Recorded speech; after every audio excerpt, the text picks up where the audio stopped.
You're listening to Keep It 100 Girl Show with Nina Babel.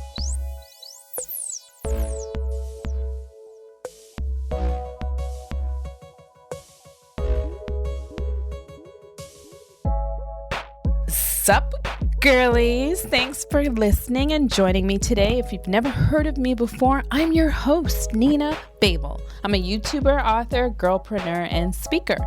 And you can connect with me on all social media platforms using @NinaBabel. This show is totally dedicated to empowering women of all ages. Women who just don't know their worth or even your power throughout your life. Girl, we're going to talk about cool, relatable TMI moments that happen to all of us on a regular basis, starting right from puberty straight down to the M train. Real women, they're going to give their real advice. This podcast will serve as a woman's handbook full of self-care mantras dedicated to all my girlies out there who are too shy, nervy, or embarrassed to ask all those sensitive questions related to love, sex, dating, or even your sexual health. I'm going to give you that muscle power you need to make informed decisions in real life with confidence. And you know what? You're going to understand your body a whole lot better too. By the end of this giant sleepover, I want you to say, oh my God, that's so me. I want you to laugh. I want you to relate to my stories. So what makes me different, right? I celebrate embarrassment using a sassy but classy TMI approach. And for some of you, I know you're going to feel embarrassed and exposed. We're going to have fun. There's nothing to be ashamed of. And to all you prudish ones out there, I know you're going to find this disgusting. When other girls talk out loud about their experiences, you feel like we should keep it private or between your friends and not publicize this kind of thing. Sadly enough, the majority of women are really embarrassed and still embarrassed when they are in need. And I really want to change that mindset. This is a generation that has a lot of negative influences. I add humor to the basics that most of us, well, we should know already, but some of us just might not or just do a good job of following. I'm going to pump up the jams, pump it up with real life personal stories. We got a lot of those. I mean, in addition to my own experiences, real women, they're going to give their real mother friggin' advice. They're going to express their real life personal bloopers when it comes to sensitive, girly stuff. You know, all those conversations you already have with your girlfriends on a daily? Well, that's exactly what's going to happen right here. We, myself included, we're going to celebrate embarrassment by telling the whole truth. Nothing but the truth. Even if it's totally embarrassing or super cray-cray. My hand is raised. How about you? Are you ready for the whole truth? Nothing but the truth? Welcome back, Girl Circle Nation. So, in last week's episode, you learned more about me, my brand, and even this podcast. So, in case you missed it, go back and rewind and replay and take a listen. Nina keeps it real and true. She keeps it 100. Girl, that's right. Think of her as your go-to girlfriend. No filter, real girlfriend advice. She dishes on you what your mother didn't tell you, but your girlfriend did. Today, girlies, are you ready for the whole truth, nothing but the truth? Because I'm kicking off my podcast with an ice breaker. Coming up on today's episode, we're going to be talking about every woman's obsession. And I know we got plenty, but today we're talking about the pooch. We're talking about that unwanted friend who loves to overstay their welcome. You guessed it, the pooch. But I want you to remember something. On this podcast, we don't age by years, but by our stories. Enough stories. Because every woman listening, you got a story to tell. So I made this funny realization the other day. I was shopping online for the holidays, and I realized there's books called What's Happening to My Body? And it's more targeted for girls and boys going through puberty. And they're focusing on sensitive issues like their body changing, understanding their body now, and drumming up excitement about what changes are going to take place with their body. Now, the older version of this book, if it was ever to become available, I think it would sound something like this. My plumbing is changing. I don't understand my body now, and I'm actually not excited about the changes taking place. Do you feel me?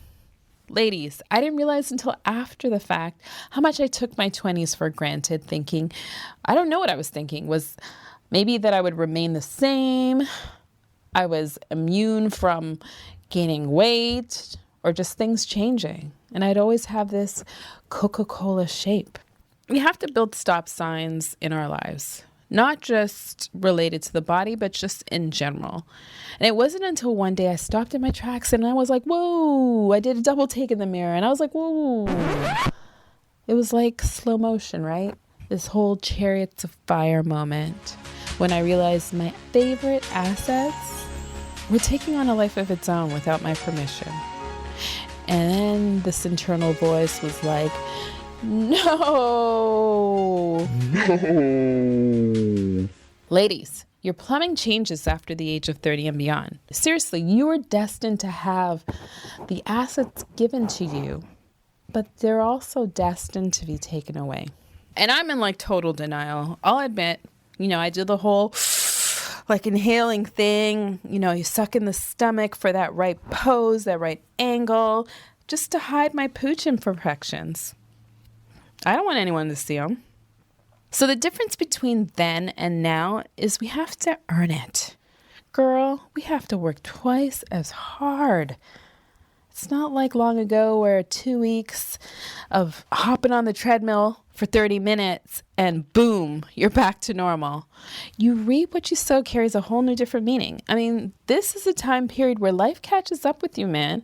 I keep telling myself no more excuses, like I really need to work out regularly. I need to stop eating those quote unquote wrong foods, cut them out of my diet. I need to do those things that I used to do in my 20s religiously just to maintain. Ugh, it's depressing. Going back to the pooch. It's the infamous pooch we all cringe at because it doesn't go away with a whole lot of trying. And let me tell you, it's the inner real girl moment everybody's bound to have. 100%. Having a pooch sucks. Not only does it suck, but the pooch has a tendency to show up at the most inopportune moments where you're just like, really? I mean, really? That dang on pooch, it's the only thing that really irks me as I age. I mean, this little, I don't even know if it's little, but it's just a fistful of fat that just sits on my torso below my belly button. I mean, how does a girl get rid of this thing? I mean, literally, I could double over and I could pinch an inch of flab. Let me give you a few examples, though. It's the holiday season, and I have these dresses all lined up that have been hanging in my closet for so long, but the pooch is saying no. And then, you go on vacation. And the worst thing is when you get traveler's diarrhea, because your stomach just balloons because you haven't been able to go to the bathroom. And even further, that bikini you were going to wear, it's not going to look good, girl. End result is you soon realize that there's certain clothing you just can't rock the same way, or you just got to retire them for good, knowing this pooch is here.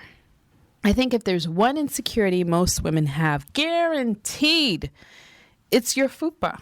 It's the fat upper pussy area. I'm going to explain it more in a little bit, but it's the aha moment that fucks with our self-conscious every single day. For the time you wake up in the morning until you go to bed.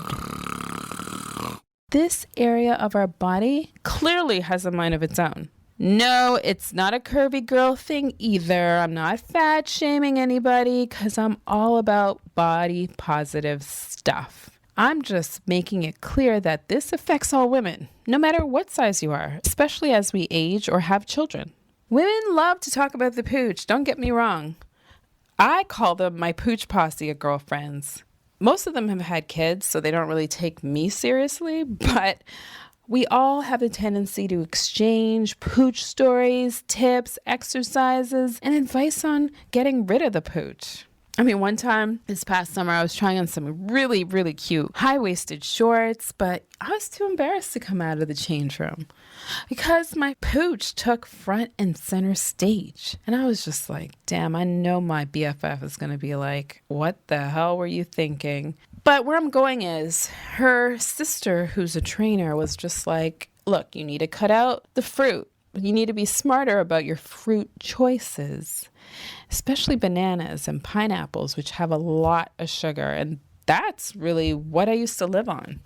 She told me, like, focus on veggie smoothies. And she said, you'll see your stomach go down. Okay, so I'm going to turn it over to Roxanne, who is a personal trainer in New York City.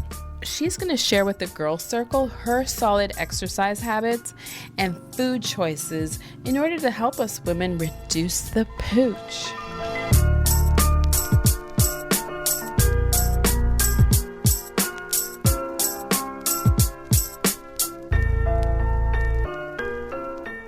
We have Roxanne, and she is a trainer at Lucille Roberts in the Big Apple, New York City. Roxy, are you ready to keep it 100? I'm ready to keep it 100, girl. Great. So, in this episode, we're talking about the pooch. And as a personal trainer, when women come to you, what is their biggest complaint? Would you say it's the pooch, or is there any other competing area of our body? 95% of the time, the biggest area is the pooch. That's the first question. Help me get rid of my pooch. It depends on the age of the client that's coming in. The biggest problem I notice is that the young girls coming into the gym these days, they don't have that look. And everybody wants to buy a waist trainer to attempt to get that look. You know, and I think a lot of it stems from what the teenagers these days eat. Everything is get it to me fast, how quick can I get it?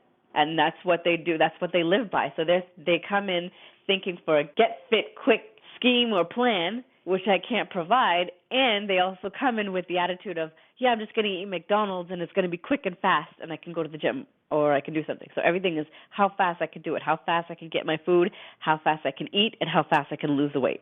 They're not there because they want to be in the gym. Definitely not because they want to be. It's always, how fast can you give me a workout to lose this? And they think that if I don't give them plus 100 sit-ups, they're not going to lose it. But that really is probably not the source of the problem. I could give you 1,000,000 sit-ups, and I still will never give you that flat tummy or that six-pack. A lot of it stems from what they're eating, what they do before they get in the gym, and what they do once they leave the gym. It's the food. So, I mean, my biggest weakness is sugar, but sugar is also in healthy food, as you know, like fruits. And I'll never forget you telling me, because my pooch was front and center stage before, and you were like, cut out the pineapple, the bananas, and drink veggie smoothies. And you know what? I did do that, and it worked. Yeah. So, and ever since then, I've been more mindful about when I eat my bananas. And I used to have bananas every day. And I can't tell you the last time. I definitely haven't had a banana. If I've had a banana,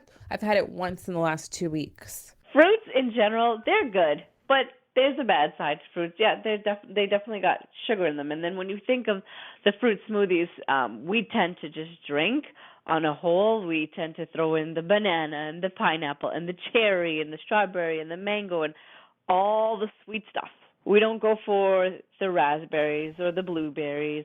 And the thing about raspberries and blueberries, they have a lot of antioxidants in them, so they're great not just because it's a fruit or for flavor, but for the added benefits you get from that. So you can take your smoothies just a notch down from having the oversweetened smoothie and have a vegetable smoothie, and maybe you do want to have half a banana. Throw half a banana in, throw some kale and maybe some chia seeds in there with some water or something, and you'll still get a really good tasting smoothies.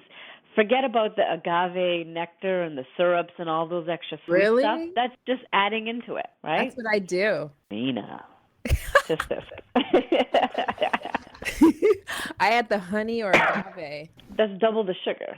You don't really want to go down the route of double the sugar, right? So you want to try control the sugar intake. Like when you go to the store shopping, you got to look at grams of sugar per serving. 12 grams of sugar per serving, that's too high. I think you should be looking at something about underneath 8 grams and underneath. Okay. Any preventative maintenance that they can do with the pooch? Because as we age, I think just because we gain more estrogen as we age or we lose progesterone, so there's a natural tendency for us to gain weight as we get older. And then, with the sugar just adds to it. And the pooch is the first area I find for me is where I gained weight. Everything else is fine. So, as far as exercise, like I'm active and it doesn't matter. So I'm wondering just personally, is it just planks? I mean, I feel like my diet's modified. Like I don't want to work out every day. Actually, I have a young lady client. She's late 30s. Mm-hmm. And she was getting ready to go to Trinidad for her carnival. Her biggest goal was, how am I going to lose this gut? If I come 3 days a week and I only have about half an hour to 45 minutes. One of the first things I tend to give people is HIIT type activity. So that's high intensity interval training. Okay, so it's something like I come up with about 5 or 6 different activities, and it's going to be fast, but at an interval pace. So maybe one thing is going to be fast sprinting. Sprinting is excellent because it's not only just good for the cardiovascular system, but you think you're also working your legs and you're also working your core. You need to brace your stomach. You have to brace that abdominal wall. Engage it while you're running fast. No one runs crouched over. Another exercise will be the plank. Plank is definitely good for the full body because you're not just working out the stomach, you're working out the core, the same thing, up from the shoulders all the way down through to those hips, not just the stomach working where you'd be doing a million crunches to get a workout on your stomach, right? So we do the plank, and then we'd get back up and do something else. Maybe we do an added-on plank, something like a mountain climber. Oh, Are you familiar with the mountain climber? Yes, I don't like it. But now we just took running and put it together with the plank. I know, but I prefer running and then doing the plank. Another exercise I like to give into that round of HIIT would be some good heavy lifting, so some squats perhaps. We put a weighted bar up on the shoulder and do some squats. And again, one of the ways that squats work, not just what we know them for to help strengthen the legs and the booty, but it's the core too, because you have to think about that bar that's going up on your shoulder. You have to engage your core. You can't have a rounded back doing a squat because it's not quite a squat in that sense of the way. So there again, you're bracing your body by engaging your core. These are secret ways to work the abs and yet work the entire body at the same time. So now we've got sprinting, mountain climbers, planks, and some squats. So the 4 exercises that we can give. And then at the end, maybe if you want to do those crunches, why not? And you repeat that exercise about 4 or 5 times, gets you through about half an hour, 45 seconds of each exercise, and take a rest in between, and get you through to about half an hour. And how many times a week? 3 times a week. Okay, and then just going back. So she ended up losing 20 pounds, and she looks fantastic. I would love to share her picture, but obviously we can't do that. But she looked fantastic. And that was all her pooch? Her pooch and her legs. Wow. She had the lower half syndrome, so the pear type shape. Smaller body, lower body was heavy. No kids? No kids. Late 30s? Late 30s. That was a success story. So is there a scenario where like someone came in and just blew it? I mean, you described the young millennial type who wants it quick, wants to get rid of it fast. Then you have your client, your success story. And just to kind of complete the picture, is there anything that probably didn't work, or a client who just gave up and because of whatever habits that they just could not put in place and adopt? People want to see the results a little faster than the journey takes, right? So I've experienced a client who hopes they can lose a lot of weight before weddings. This is a typical thing. They come in last minute before the wedding. They've probably got about 4 weeks to 6 weeks before the wedding, and they want to get a flat stomach, and they want to lose all this weight on their arms or legs, and they got to look great for their pictures. And, planning a wedding is stressful. And when the body is also under stress, it will prevent you from losing weight. It will hold you back from losing weight. And then there's a lot of other side effects of stress. Some people eat because of stress, so they stress eat on top of all that. So coming 6 weeks to a trainer before your wedding expecting to lose perhaps 10 to 20 pounds is unrealistic. I give my clients, I say, if you work hard and you focus on what you're eating and focus on what you're doing, you can probably lose about 2 pounds a week. And that would be a safe, healthy weight loss plan.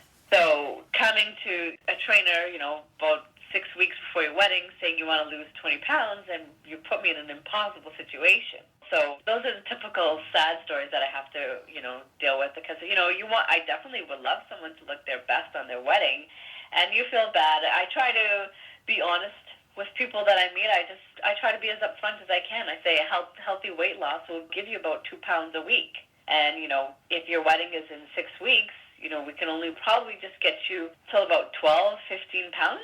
If, right, then that's working hard and making sure they're staying away from stress. They're coming to all their sessions because, again, we're planning weddings. You have appointments here, you have food tasting, you have bridal showers, bachelorettes, all kinds of stuff, right? Right. So they're so busy, they're missing appointments, they're not consistent in coming, they're not consistent in eating under stress. And, the week before your wedding, it's almost a write-off with rehearsals and people in from out of town. So those are, and unfortunately, those are the stories you want to be the best because you want the person to look the greatest on the wedding. But that would be my advice in the end. If you're having a big event, maybe it's not your wedding, but maybe it's a 40th or 50th birthday party or an anniversary party or New Year's, right? You got to start thinking not just 6 weeks ahead of time. You got to start thinking 3 months ahead of time and put in that work. We'll focus on what you're eating, focus on what you're doing, and you'll achieve your results.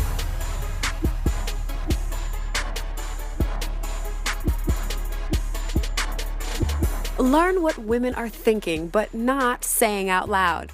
On this podcast, Nina chats about socially awkward real-life moments and sensitive girly stuff most girlfriends talk about on a daily basis.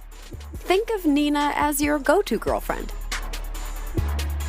So genetics aside, every chick with a pulse needs to listen to this podcast and be aware of what eye-opening experiences that are bound to come your way, girl.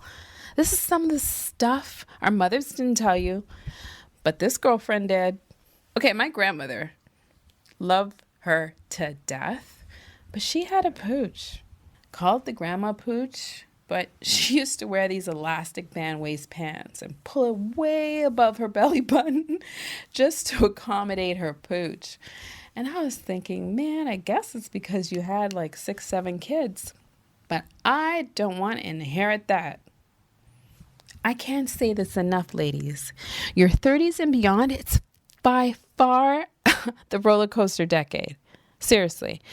The tick-tock biological clock that does stop is one thing, but the pooch signals the beginning of every woman's slippery slope downwards.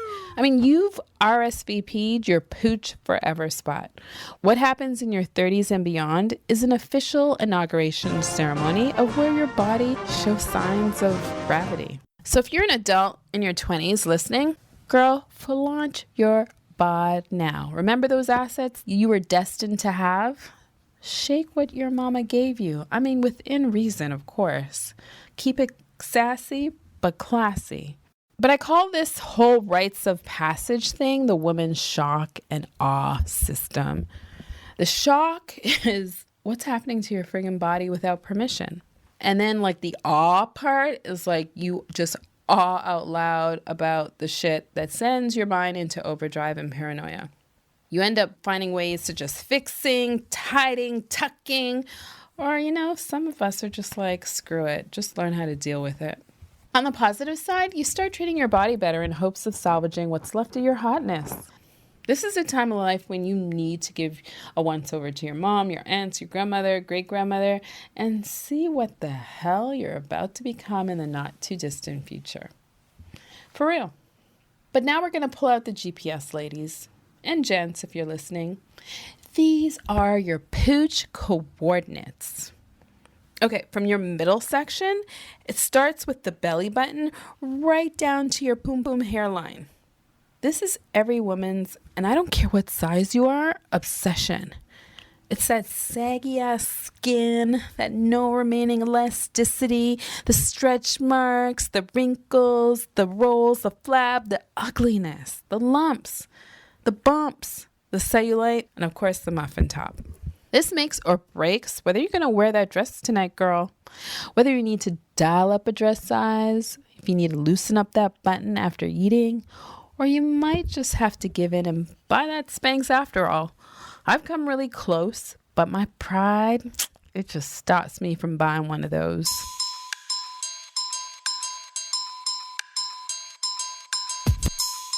My purpose is to empower women. If you're too shy, nervous, or embarrassed to ask about sensitive girly stuff, you're in the right place. I'm Nina Babel, your host of the Keep It 100 Girl podcast. Want to know more about my upcoming book launch, what your mother didn't tell you but your girlfriend did?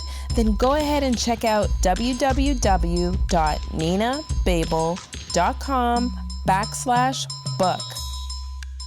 Sitting on the toilet has taken on a whole new meaning, especially after 30. I mean, if I don't have my phone in my hand, I'm looking down at my pooch while sitting on the toilet, because it F's with my mind to see how much this middle jiggle changes throughout the day. I can't help it. I'm obsessed. I mean, the song, You're Jingling Baby, Go Ahead Baby, by LL Cool J, taking on a whole new different meaning. But let's get to know thy enemy a little more, because I've broken down the pooches into their own categories, and I've even had some experts come and chime in on the conversation. These experts, they're real women giving real mother friggin' advice. So let's start off with the morning pooch. Can I say the morning pooch is the best? You want to know why? Because it doesn't exist. It's the happy part of my day until I exercise or start to eat something. Fupa. Remember I talked about this earlier? It's the fat upper pussy area. Yeah, this is considered the most sacred ground that we worship as women. This is the bubble of fat sitting above your poom-poom that has a mind of its own. It folds, it blows up like bubble gum, it indents, it balloons. It's the Pillsbury Dough effect. You're poking, you're prodding, you're playing with your flabby midsection, right? We pinch, we grab it, we try to guess how much fat is wedged in between our fingers, we pinch harder. Then we get depressed about it. The relationship weight pooch. All females are guilty of this sin. I mean, I see some girls get into relationships and blow the hell up. I know you're trying to score points at your own expense, believing a way to a man's heart is through his stomach. Or you go out and eat all the time because you're both these born-again big foodies. You're eating all the wrong foods at the wrong time just to please your hungry asses. You never know when the relationship is going to turn south and break up, though. So if that's the case, you're going to be left with 15 pounds to shake off while he's on to the next one. Yeah, your self-confidence, it's going to turn into self-conscious until you land your next boo. The gas pooch. This is an embarrassing pooch.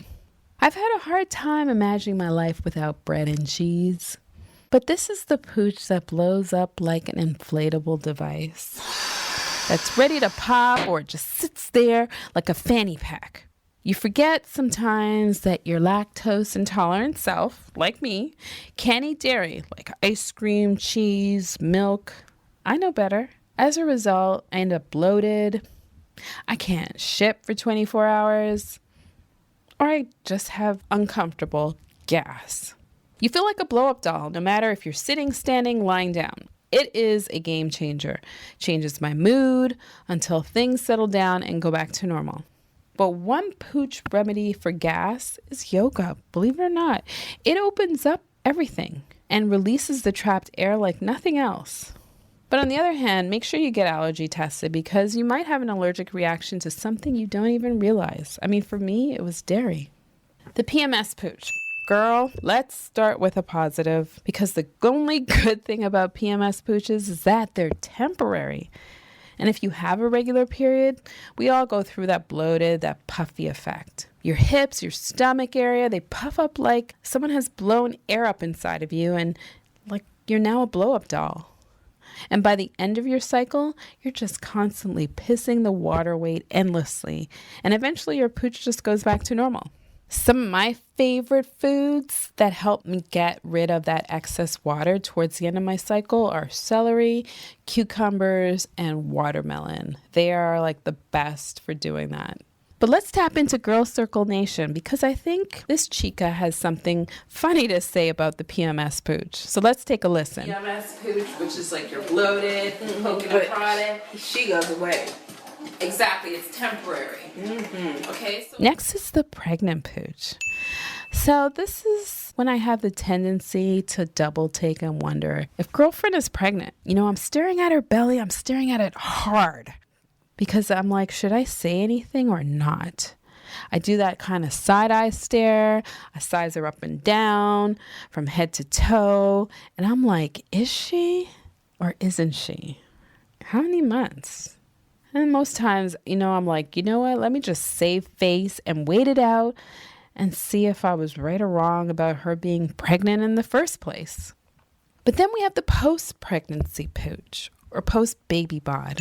So for those of you women listening who are preggers, you know the midriff has taken on a new life, right? Literally and figuratively speaking. From what I've heard, I mean, I've not been pregnant, but post-pregnancy pooches are wrinkly. They're flappy. No life, they're stretch-marked skin with no elasticity. Whether it was a C-section or natural birth, I want you to take a listen to what these women had to say. And I made sure these women in the girl circle had different lifestyles. One has a curvy girl build. tell me what the pregnant pooch is. I don't know what do you want to know about it? It's not a friend. It's there forever. It's there forever. So elaborate then. The pregnancy pooch is not temporary. But then again, I mean, age dependent. If you had a baby when you were in your 20s or 30s even, she could go away. I mean, not to say she can't go away now. I'm definitely not doing everything that I can to make her go away. But after 35, it's really, really, really hard to get rid of her unless you got pregnant at a size 2 or 0. If you were already kind of like me before and then you have a baby, then she ain't gonna snap back quick. So it just it varies from when you have the kids for sure and your general how in shape or out of shape you were before, and how much work you put into getting rid of her. I don't know that I can't lose her, but it would take a whole hell of a lot. Because I read about women, especially like celebrities or whatever, people who snap back, I wouldn't trade it for a while because it's a sign of my child being born or something like that. Like, you know, it's a symbol of motherhood. And I'm in my head giving them the middle finger. I'm like, my child's a symbol. I don't need that. Right. I don't want that.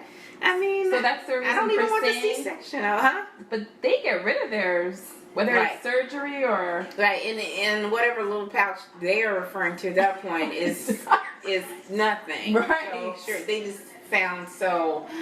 I'm going to trade it for the world. It's the symbol of motherhood, of what I went through to bring this beautiful life into this beautiful life right there. I don't need symbol on my body. Right. Although I have plenty. The cut, the sagging, they're gone. One was a Pilates-aholic. Everyone looking at me was like, oh my gosh, you're all belly. There were a lot of people who thought I was having a boy because I just had belly. Right. I didn't. I mean, I had a little bit of butt. I had the boobs, but it was all tummy. When I had her, the thing that a lot of people don't tell you when you deliver is that now you look pregnant. You still look pregnant. Okay. After you deliver. And when I came home, it took me a while to get used to my new body. I mean, in many ways, I think I'm still getting used to it a little over 5 months later, but I think I've mentally adjusted. But I would say for the first week after I came home, my one episode of postpartum was because I walked past a mirror and looked at myself, and I still looked like I was pregnant in what I was wearing, and I just lost it. Wow. Because I couldn't believe that, like, I just gave birth. I know the doctor said that, I would lose weight, some of the weight relatively quickly, but I still looked pregnant. And this was a week later. I'm like, how is this possible? And why is it that no one told me this? Yeah. So for definitely for a whole weekend, but it felt like it was for 5 days almost. I was in a funk about my body. You said I wear size 0. It was size 2, okay? Okay. Thank you. Well, thanks for clarifying. Thank you very much.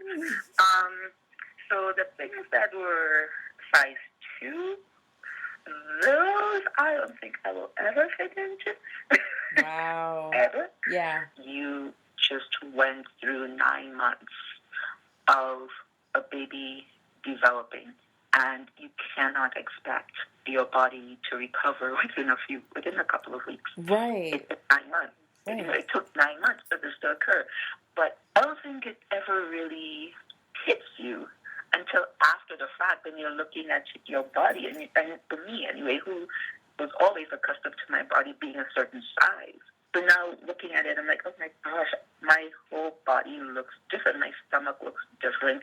One of the things my doctor recommended while I was at the hospital was getting a belly bandage, because she said it helps your back because, of course, now the muscle, your stomach muscles have pretty much, and I had C-section, so the stomach support is different for your back. So, the belly bandage is supposed to help not only with back support, but certainly help with retraining the stomach into not necessarily what it used to be, but at least helping in shrinking the size. So I got the smaller size. While I was at the hospital, I ordered it online. She told me to wait until my 6-week appointment since she wanted to check the cut first before I put anything over it. Right. Once we checked on that, I started using it. It became useless because it's 2 layers. It's like a spandex layer, which is on your skin, and then another layer with Velcro. The Velcro layer became useless very quickly because you lose a lot of baby weight within the first couple of weeks. So the 20 pounds I gained, I also lost within the first couple of months. Mm-hmm. I lost those pounds really, really quickly. How many? 20. 20, okay. But the problem was that although the belly bandage was an extra small, for some reason, now the Velcro was where it was supposed to be, it was too big. So I stopped using the Velcro, the outer layer, and I would only use the spandex. And I still use it right now. But what has actually been helping, weirdly enough, is the old-fashioned girdle. Oh. Exactly. Who would have thought? Because, and I'm trying to remember why I even bought 2 pairs, like if I ever needed them before, but I had these 2 girdles, and I was going through my drawer one day, and I was like, I forgot I had you 2. So that is what I would wear regular underwear. I never stopped wearing my thongs, don't ask. I would wear my regular underwear, then the girdle, then the spandex part of the belly bandage, and then my regular clothes. So it's kind of weird. It's like I looked at my stomach up to this morning, and it's actually been helping. It actually is. Even Alex was saying, my stomach has gone down even more. Wow. Okay. Since I've been using it. The tummy, like there was actually one period during my, while I was on maternity leave, I was doing this one workout, and then I hurt my back. So I was like, forget that. But the girdle and doing like the sit-ups and the punches and stuff from like the ab series and Pilates, and those things have been helping, plus the girdle. But You wear the girdle every day? every single day. And it's a pain, especially when you need to go to the doctor. Okay. Like, I would have thought, given how active you were and how petite you were, and I hate to bring that up as like, this is what you were, and this is what you are now. Right. But I would have thought post-pregnancy, and maybe it's an age factor too, but it would have been easier to drop off because you already had those muscles developed. That's what I thought as well. I think age has something to do with it as well, because my metabolism isn't exactly what it would be at age 25 or even age 35. In retrospect, I mean, if there's one thing, if somebody's doctor says that you're fine, walk, even if it's around the block, if they have the energy to do it, then I would say go for it, because that exercise really, I think, helps. Mm-hmm. And I think for me, that's probably the one thing that sort of prevented in the early stages me moving any more weight that I could have lost. If there's one thing I wish I had done more, it would have been that, I would say. What would be the consistency of your pooch? Like, do you have stretch marks, or is it like jelly? I guess I'm curious what your pooch now feels like. Interestingly enough, I used a lot of cocoa butter and shea butter while I was pregnant. So I really don't have, barely enough, I don't have stretch marks. I do have the jelly pooch, which will, I guess, disappear with more crunches and more planks. But yeah, I don't really have any stretch marks. But I'm talking to you and looking at it now, actually. I will swear by the shea and the cocoa butter, because that's the only thing I did that, considering, how everyone says that you gain a lot of stretch marks. Yeah. During pregnancy, I mean, the only reason I would think that I don't have it, other than genetics or something, is the fact that I used cocoa butter and shea butter every single day. Really? Okay, that paid off. Yeah. Paid off dividends. That's mentally how I feel. Right. Because I have been so accustomed to seeing the flat stomach and the legs, and I am nowhere close to what I used to be, as far as I'm concerned. And the other one, she's in her 20s and she was a former tennis athlete. You probably were like a size 4 or 6 with a flat stomach. And what does that feel like now that, it's temporarily gone? Like, what kind of emotions or mindset have you personally just had to deal with?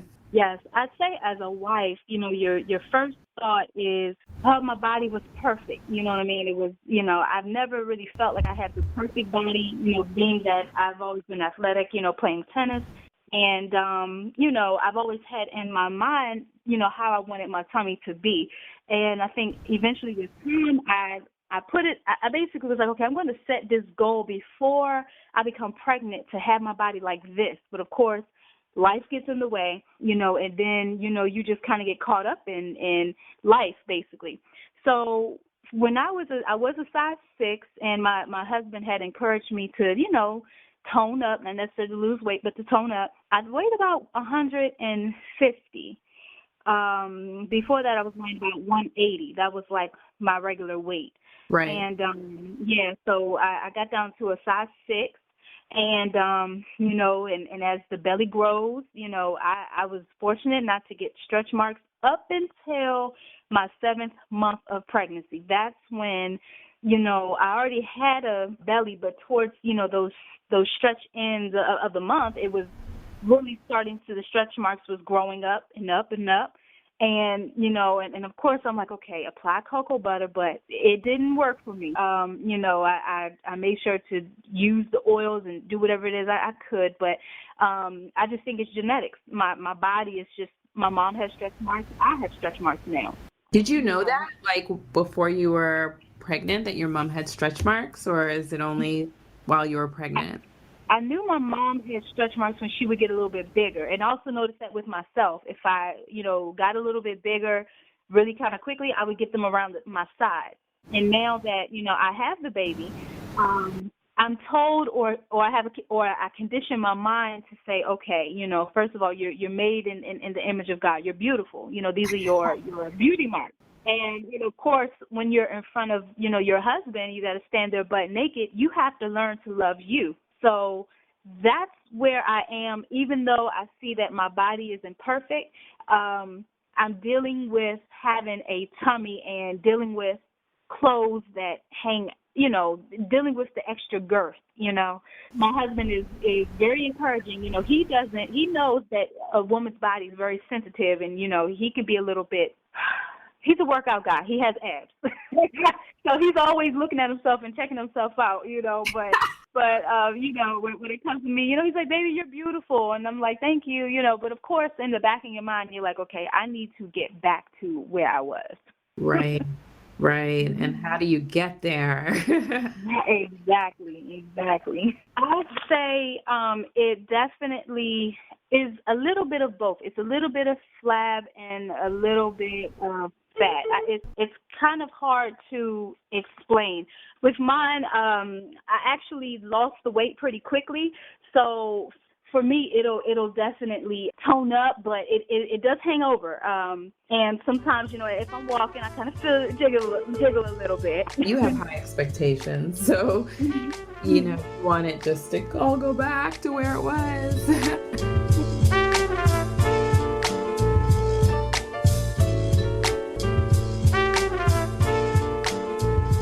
So I think the biggest takeaway is age. Age is something but a number to these ladies, and it's not a quick fix, especially after having a baby. You got to give yourself time. Estrogen dominance is real and is a big factor contributing to the pooch after the age of 35. Then we heard the trainer say she recommended a 3 to 6 month plan for losing weight. Anything less than 6 weeks is not realistic.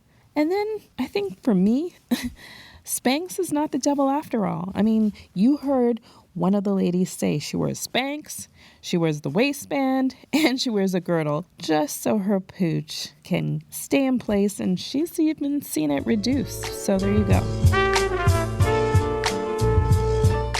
What was your biggest takeaway during this episode, and why did it stick? I want you to post your comments on www.ninababel.com/Girl Circle Media and head over to the podcast page and you'll look for episode number 1, The Pooch, where you will post what you're thinking but not saying out loud.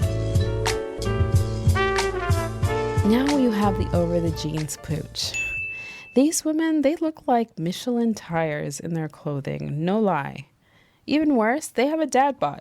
I don't know what women find sexy about this look because it's not cute. It's not healthy either, especially to see young girls wear these tight-ass low rise jeans and then have their pooch hanging over it. Then what's even worse, you see them constantly pulling and tugging their shirts to cover it. I mean, to me, it doesn't make sense. I mean, if you notice a girl has a wardrobe issue, do you try to find a way to tell her? I know it's not always possible, though, because it's a delicate subject for all of us. Lastly, we have the I can't shit pooch, okay?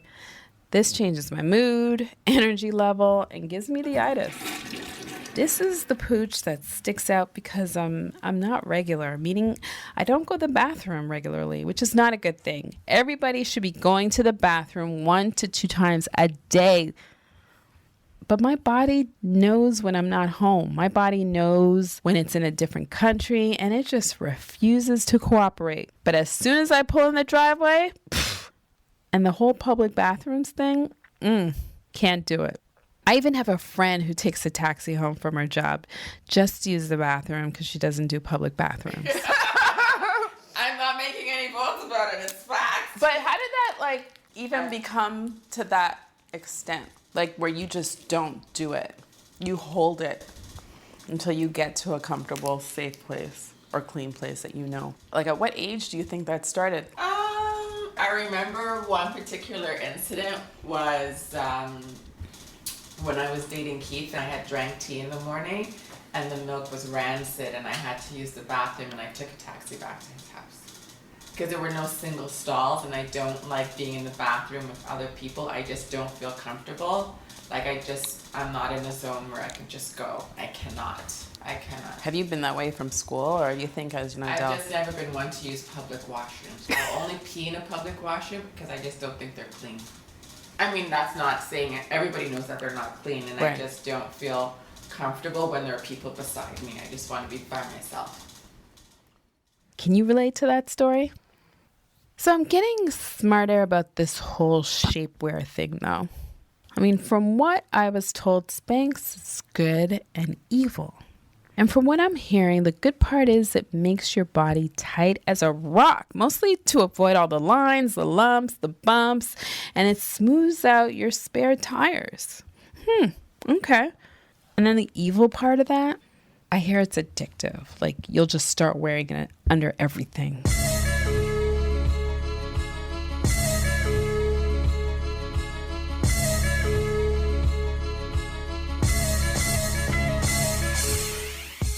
Nina's purpose is to empower women to celebrate women's embarrassing moments.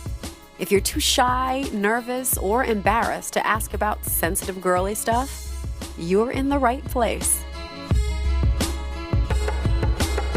But let's face it, women come in all different shapes and sizes. And remember, nobody is perfect by any means. You may never get there either, and I may never be the way I was 20 years ago. So what? Part of me is in denial. Yeah, I embrace it. But I'm new to this whole shape controlling, tummy sucking, estrogen dropping world that I'm now in.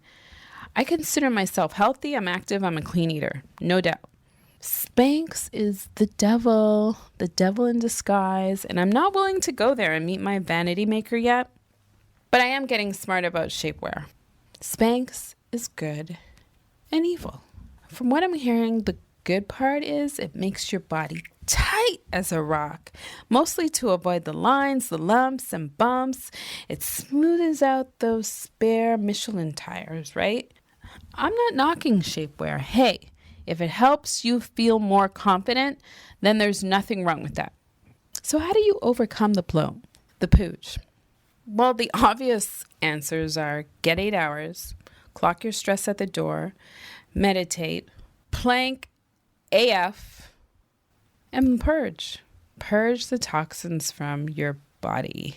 But just to get a medical perspective, I've asked Dr. Earl, who's a naturopath in the Washington, D.C. metro area, to chime in on this conversation and inform us women the reason behind the pooch, especially as we age, the warning signals, why it could be a trigger to bigger health issue, and what things we can start doing, whether it's taking the right vitamin or supplement or food to counteract the pooch. So 2 things I want to know. What are the warning signals of having a pooch for any woman, especially as they age? Probably estrogen and probably what they call insulin. You'll see it gaining in those particular areas only because of the fact that they dwell inside the fat cells. And so the fat cells are so important to keep them trim. So that's why you have to watch your carbs. So what would you do? You would not eat a lot of carb foods. You would kind of come off of them and fast one day on nothing but like a green mix, 8-11-2-5, and water in between. That actually helps the carbs even lower in the system, but it also lowers the insulin because the pancreas won't yield insulin. What does 8-11? That's the times that you would take your green mix. So what was it again? 8-11? 8-11, 2 and 5. So all day long, you're just drinking green. Well, that's your fast day. That's a fast day, but you're just drinking green. But for about a month or so, you're just not messing with any carbs. Rice, bread, pasta, none of those things are you messing with. You're going to just eat your protein and your vegetables. Protein and your vegetables, that's how you eat. And on that one particular day, you're going to fast just drinking green, which will actually lower that insulin levels, and the weight just start coming off. Because women Even though they start getting toward like menopause, they will start, their fat cells hold estrogen. Well, you don't want that. Hair follicles hold estrogen. They still have estrogen because your body still has it, even though they're in an almost menopausal state. So you want to make sure that they can have enough carbs out of the system, and you want to decrease your hormonal base. And that's why you probably would use like herb like kelp in any iodine type supplement. And guess what would happen? You just trim right down. So then what would be the top supplements a woman should focus on if that's such a problem area? You mentioned iodine, kelp. You would use a balancer. I would take a test. You can order tests for what your progesterone and estrogen levels are. See, when they take it from the blood, you don't want it from the blood. You actually want it from the saliva. So take a saliva test and see where you are, because when you think of estrogen, you must remember that it's a 20-to-1 ratio, estrogen to progesterone. So if your estrogen is 1, your progesterone has to be 20. When you get these numbers, you'll see what the disparity is. You would say, oh, wait a minute, I need to increase my progesterone. Because most time you wouldn't have enough estrogen because it's all over the place. It's called xenoestrogen, so it's everywhere. And see, you're still making it. So that's women, when they come to the doctors, they're going, they say, I'm gaining weight. But you know, they've been on birth control pills for a while, so they're loaded with stuff. So I know one hand they try to protect themselves. The other hand, they're actually doing themselves a disservice because estrogen goes abound. So that's why I think you're seeing the influx of breast cancer so much. There's just so much going on because the estrogen is all over the place. It's in the processed foods. It's in all your foods that you have, like meats, because they pump them with hormones to get them fat. And that fat goes into you. And your bowels got to stay. If your bowels don't move, you're holding estrogen. Because that's one way of estrogen getting out, through the bowel. Now, if you don't eat enough fiber, the estrogen stays in. But if you're not moving, don't eat a lot of fiber. I would just start off with a half a teaspoon each day and drink a lot of liquid so you can kind of scrape that colon out. Half a teaspoon of what? Like psyllium or flaxseed. Flaxseed is a fiber, and it will start sweeping, and then your estrogen goes out the door, and you won't hold it. So supplements then would be flaxseed, iodine, kelp, to kind of eliminate the pooch. Because you have to make sure, because see, a lot of times during your cycle, women eat a lot of sweets. They eat sweets because, like chocolates and stuff like that. That craving, because your body's looking for certain minerals and so forth. And so since you need some energy because it's performing a task, you want to start eating good foods during that time, and you'll start seeing better results.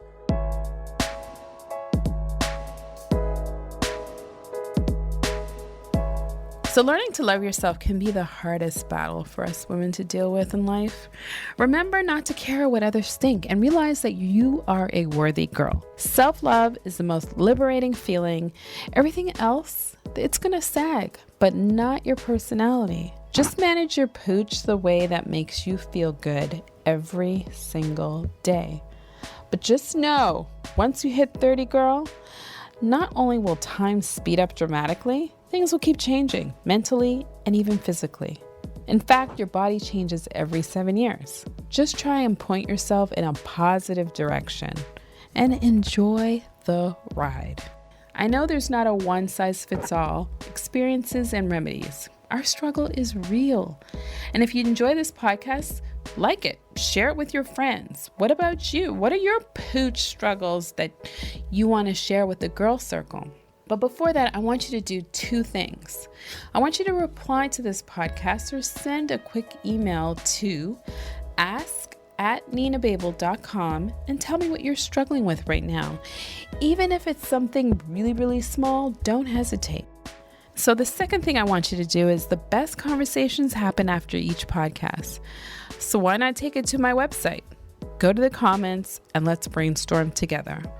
You will go to www.ninababel.com. So it's NINABABEL.com.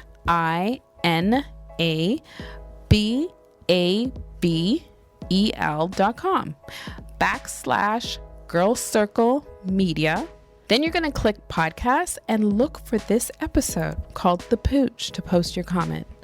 Tune in to next week's episode where I'm going to be calling out that sticky and gross stuff in your underwear that we women deal with on a regular. Yeah. I look forward to hearing your mother friggin' real stories, comments, and feedback. Thanks, girl.